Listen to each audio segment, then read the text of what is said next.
Friends কি খবৰ আপোনালোকৰ আশা কৰোঁ আপোনালোক ভালে আছে মই ভালে আছোঁ আৰু আজি মই যাবলৈ এটা ট্ৰিপত যাবলৈ ওলাইছোঁ আৰু আজি আমি যাম জোঙাল বলুহ আৰু জোঙাল বলুহ ক'ত আছে আপোনালোকে জানেই নগাঁও আৰু মৰিগাঁৱৰ মাজতে মানে কি ৰহা ফালেদি ৰহাৰ পৰা অলপ 5 কিলোমিটাৰমান যাব লাগে বুলি শুনিছোঁ আৰু বাকী এইবাৰ মই প্ৰথম যাম আৰু মই জোঙাল বলুহৰ আপোনালোকক যেতিয়া গোটেইখিনি দেখাই থাকিম আৰু জোঙাল বলুহৰ ইতিহাসখিনি মই আপোনালোকক কৈ থাকিম আৰু যোনসকলে জোঙাল বলুহৰ ইতিহাসটো নাজানে সেইসকলে ভিডিঅ'টো স্কিপ নকৰাকৈ চাই যাব আছে তেওঁ খন্দা আৰু সেয়া বোলে তেওঁ একে ঘাপেই খান্দিছিল বুলি কোৱা শুনিছোঁ আৰু কিছু প্ৰবাদৰ মতে গম পোৱা গৈছে যে তেওঁ বোলে মাছ খাই ভাল পাইছিলে সেই মাছৰ কাৰণে বোলে সেই পুখুৰীকেইটা কেইবাটাও পুখুৰী দিছে বা যি কি নহওক আপোনালোকক মই যিহেতু ময়ো যাম প্ৰথমবাৰ আৰু আমাৰ কলেজৰ ফালৰ পৰা নিব আৰু আজি আমাৰ লগত যাব আমাৰ NSS আৰু বেলেগ বিভিন্ন ধৰণৰ মানে কি আমাৰ ওচৰে পাজৰে কলেজবোৰৰ NCC NSS এই সকলোখিনি যাব আপোনালোকক দেখাম বাৰু আপোনালোকে চাই যাওক খালি ভিডিঅ'টো আৰু তাত যিহেতু আমাৰ ইউনিয়নখিনিও যাব আৰু সকলোকে আপোনালোকক তুলমুলকৈ দেখাম মেইনলি আমাৰ মানুহখিনিৰ লগত চিনাকি হোৱাতকৈ প্ৰথম আমাৰ কামটো হ'ব যে আমাৰ জোঙাল বলুহৰ ইতিহাসটো জানা আৰু মই সেই সকলোখিনি আপোনালোকক দেখাবলৈ চেষ্টা কৰিম ময়ো ডাঙৰৰ পৰা পৰামৰ্শ ল'ম কেনেকুৱা ধৰণৰ কি কথা কাৰণ ইতিহাসটো জানাটো বহুত বেছি প্ৰয়োজন আৰু আপোনালোকে চাই যাওক ভিডিঅ'টো স্কিপ নকৰিব আৰু যদি ভিডিঅ'টো ভাল লাগিল তেনেহ'লে প্ৰথমতে কৈ দিছোঁ লাইক কমেণ্ট শ্বেয়াৰ আৰু ছাবস্ক্ৰাইব কৰি দিব বেছি কথা নকওঁ আৰু এতিয়া খালি ভিডিঅ'টো সম্পূৰ্ণকৈ আপোনালোকে চাই যাওক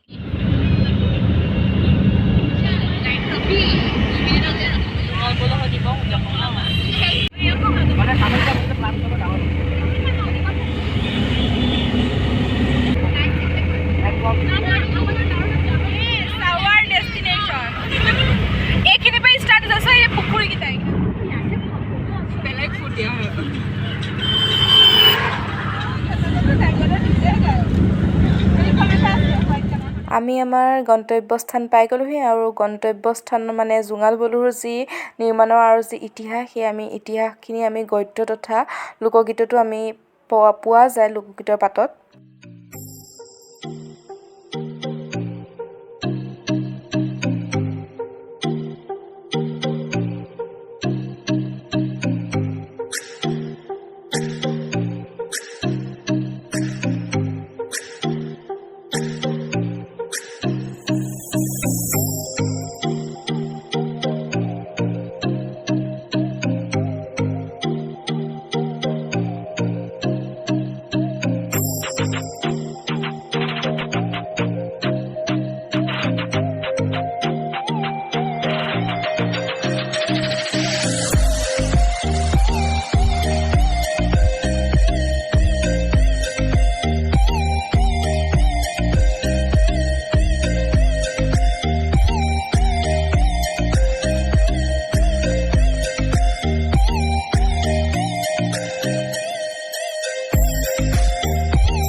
এতিয়া আমি পাই গ'লোহি তিৱা জনগোষ্ঠীৰ মহান ৰজা জোঙাল বলুহু জোঙাল বলুহুৰ পিতৃৰ নাম সকলোৱে চাগে জানে আৰিমত্ত আৰু আৰিমত্তৰ দুজন পুত্ৰ আছিল এজন জোঙাল বলুহু আৰু এজন মৃগাংক আৰু জোঙাল বলুহুৰ এই যে তৰোৱালখন এইখন তৰোৱাল শিৱ বাবাই তেওঁক দিয়া বুলি মানে ইতিহাসৰ পাতত পোৱা যায় জোঙাল বলুহু এজন যে বীৰ সকলোৱেতো জানেই আৰু তেওঁ বোলে শিৱভক্ত থকাৰ উপৰিও তেওঁ তুলসী মুখত তুলসী পাত ছিগি বোলে দেওশাল থানত শিৱ বাবাক পূজা কৰিছিলে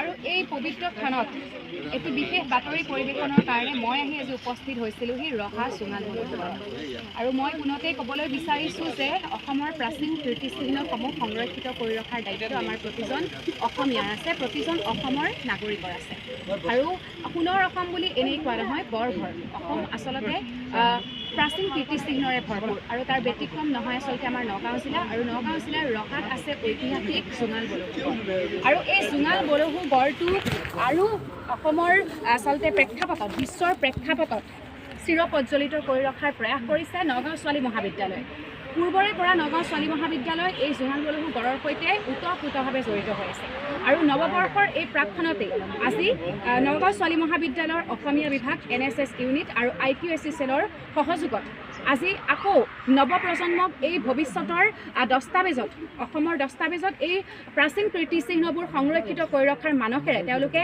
আন এক ব্যতিক্ৰম কাৰ্যসূচী আজি হাতত লৈছে মোৰ সৈতে আছে অসমীয়া বিভাগৰ নগাঁও ছোৱালী মহাবিদ্যালয় অসমীয়া বিভাগৰ মুৰব্বী অধ্যাপিকা ডক্টৰ অমিয়া পাটৰ বাইদেউ আজি আমাৰ সৈতে আছে আৰু বাইদেউৰ সহযোগত এই প্ৰাচীন যি আচলতে জোঙাল বলহু গড়ৰ কীৰ্তি আছে, সেই কীৰ্তি এই যি ঐতিহ্য গৰিমা, এই গৰিমাৰ কথা নৱপ্ৰজন্মৰ যাতে মাজলৈ যায়, তেখেতে সেই প্ৰয়াস আচলতে আজি ৰাখিছে। আৰু যথেষ্ট অসমীয়া বিভাগৰ আচলতে ষ্টুডেণ্টখিনি আজি আহিছে আৰু অসমীয়া বিভাগৰ সহযোগী অধ্যাপিকাসকলো আজি ইয়াত উপস্থিত আছে। আৰু নিশ্চয়কৈ ক'ব লাগিব যে কেৱল পাঠ্যপুথিৰ ভিতৰতে সীমাবদ্ধ নাথাকি অসমৰ সম্পদসমূহৰ কথা আজি তেওঁলোকে চিন্তা কৰিছে।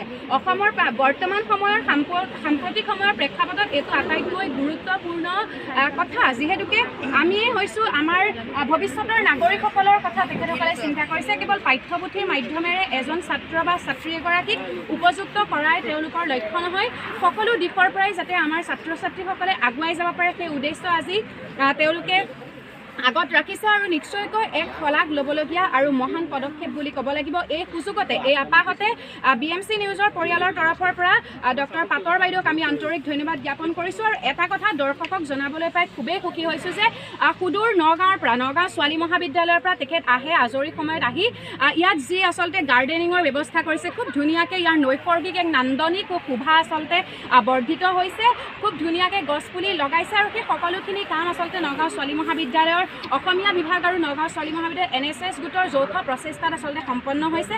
আৰু আজি খুবেই আচলতে ভাল লাগিছে, কিয়নো বিভিন্ন সময়ত আমি বিভিন্ন বাতৰি পৰিৱেশন কৰি থাকোঁ, কিন্তু এনেকুৱা বাতৰিসমূহৰ পৰা হয়তো আমি কোনো ক্ষেত্ৰত পিছুৱাই আহোঁ, কিন্তু আমাৰো আচলতে উদ্বেগপূৰ্ণ এটা মনোভাৱ লৈ পেলাই আমি আজি ইয়াত উপস্থিত হৈছোঁহি। আৰু বাইদেউৰ তৎপৰতাত খুবেই আচলতে আজি আনন্দিত হৈছোঁ।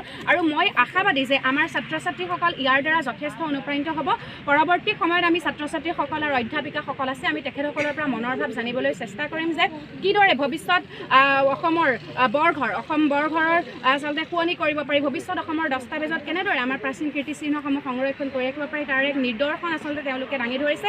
আৰু এই আপাহতে নগাঁও ছোৱালী মহাবিদ্যালয়ৰ সমূহ পৰিয়ালবৰ্গক আমি কৃতজ্ঞতা আৰু ধন্যবাদ জ্ঞাপন কৰিছোঁ। এনেদৰেই ৰহাৰ যি জোঙাল বলহু গড়ৰ ঐতিহ্য এনেদৰেই চিৰপ্ৰজ্বলিত হৈ থাকক, আমি তাৰে কামনা কৰিছোঁ। আৰু অসম চৰকাৰক ধন্যবাদ জ্ঞাপন কৰিছোঁ যে অসম চৰকাৰে শেহতীয়াকৈ যি অসমৰ প্ৰাচীন কীৰ্তিচিহ্নসমূহ আছে ঐতিহাসিক বিষয় হিচাপে সন্নিৱিষ্ট কৰাৰ যি প্ৰয়াস কৰিছে, সেই চেষ্টা নিশ্চয়কৈ অতুলনীয়। আৰু ইয়াৰ দ্বাৰা নৱপ্ৰজন্মৰ উত্তৰোত্তৰ আমি কামনা কৰিছোঁ। আৰু নৱপ্ৰজন্ম যথেষ্ট আচলতে উঠি অহা প্ৰজন্মবিলাক ইয়াৰ দ্বাৰা যথেষ্ট উপকৃত হ'ব। আপোনালোকো যদি এইফালে যিসকল নগাঁওবাসীয়ে সকলোৱে জ্ঞাত আৰু নগাঁৱৰ বাহিৰৰ সকলে অসমৰ বিভিন্ন পৰ্যটকসকলে ইয়ালৈ আহিব পাৰে, জোঙাল বলহু এবাৰ আপোনালোকে দৰ্শন কৰিব পাৰে। আৰু আহিলে দেখা পাব যে মই সোমাই আহি দেখিছোঁ গেটত সৰু সৰু প্লেণ্টেশ্যন লিখা আছে যে নগাঁও ছোৱালী কলেজ। আৰু নগাঁও ছোৱালী কলেজৰ এই প্ৰচেষ্টাক অতিকৈ আচলতে আমি শলাগ ল'ব লাগিব। আৰু মোৰ কেমেৰা সহযোগী জোঙাল বলহু গড়টো তেওঁ নিজৰ ৰাজধানী সুৰক্ষিত কৰিবৰ কাৰণে সেই গড় নিৰ্মাণ কৰিছিল। এটা কথা, কছাৰী ৰজা গজৰাজৰ যি অথবা জোঙাল বলহুৰ পত্নী, তেওঁৰ পত্নী আছিল এগৰাকী বিশ্বাসঘাতক। আৰু জোঙাল বলহুক মাৰিবৰ নিমিত্তে গজৰাজে নিজৰ জীক অস্ত্ৰ হিচাপে ব্যৱহাৰ কৰিছিলে। গজৰাজে ভালদৰে জানিছিল যে শিৱবাবাই দিয়া সেই তৰোৱালখনৰ বাবে হয়তো বলহুক কোনেও হৰুৱাব পৰা নাছিল, যাৰ বাবে তেওঁ চকু তৰোৱালখনৰ প্ৰতি হৈ পৰিছিল। কিন্তু বিষয় হিচাপে এতিয়াও অসম চৰকাৰে সংৰক্ষিত কৰা নাই। গতিকে অসম চৰকাৰলৈ এজন ছাত্ৰ হিচাপে কি আহ্বান জনাবা এই আজিৰ সময়ৰ প্ৰেক্ষাপটত? তেওঁলোকেতো এতিয়া বৰ্তমান যিখিনি কৰিলে আমাৰ জোঙাল বলহুৰ ওপৰত 2016 চনৰ পিছত যিখিনি এনেকৈ সংৰক্ষণ কৰিলে, কিন্তু বহুত সুন্দৰ পদক্ষেপ লৈছে। পাঠ্যপুথিত আচলতে মানে আপোনাৰ হাই ছেকেণ্ডেৰী লেভেলতে নহয়, সৰুৰ পৰা যাতে সৰু একদম আপোনাৰ ধৰক 5-4ৰ পৰাই 4-5 ক্লাছৰ পৰা যাতে ষ্টুডেণ্টখিনিয়ে জানে, তাৰ পৰাই সৰুৰ পৰাই যদি জনাই না, তেতিয়ালৈকে তেওঁলোকে ডাঙৰ হ'লে যথেষ্টখিনি গম পাব। তাতে মানে তলৰ শ্ৰেণীৰ পৰা ইতিহাসৰ বিষয়ে গম পোৱাকৈ কমকৈ হ'লেও মানে ব্যৱস্থা কৰে পাঠ্যপুথি। ছাত্ৰ সমাজে দাবী কৰে যে বিষয় হিচাপে সংৰক্ষিত হ'ব লাগে। চৰকাৰে যিখিনি আমাক সুবিধা কৰি দিছে, হিষ্টৰিকেল প্লেচখিনি যেনেকৈ প্ৰিজাৰ্ভেশ্যন কৰিছে, আমি ছাত্ৰ হিচাপে বা আমাৰ যোনখিনি নৱপ্ৰজন্মৰ ছাত্ৰী ছাত্ৰ আছে সেইখিনিয়ে মই ভাবোঁ যে হিষ্টৰিকেল প্লেচখিনি বেছি ইম্পৰ্টেণ্ট দিব লাগে। লগতে হিষ্টৰিকেল প্লেচ এইটো যোৱাৰ লগে লগে তাৰ বিষয়ে জনা হয়, যোনখিনি আজিৰ পঢ়া কিতাপত বহুতখিনি পোৱা নাযায়। দৰ্শনা কলিতা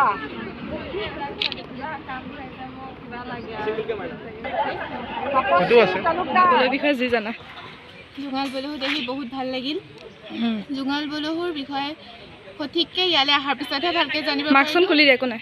2016 চনত যেতিয়া এইটো স্থাপিত কৰা হৈছিলে ভালকৈ, আমাৰ নতুন চৰকাৰ নৰেন্দ্ৰ মোদী ডাঙৰীয়াৰ সহযোগত সৰ্বানন্দ সোণোৱালে ইয়াত প্ৰতিষ্ঠা কৰা হৈছিলে।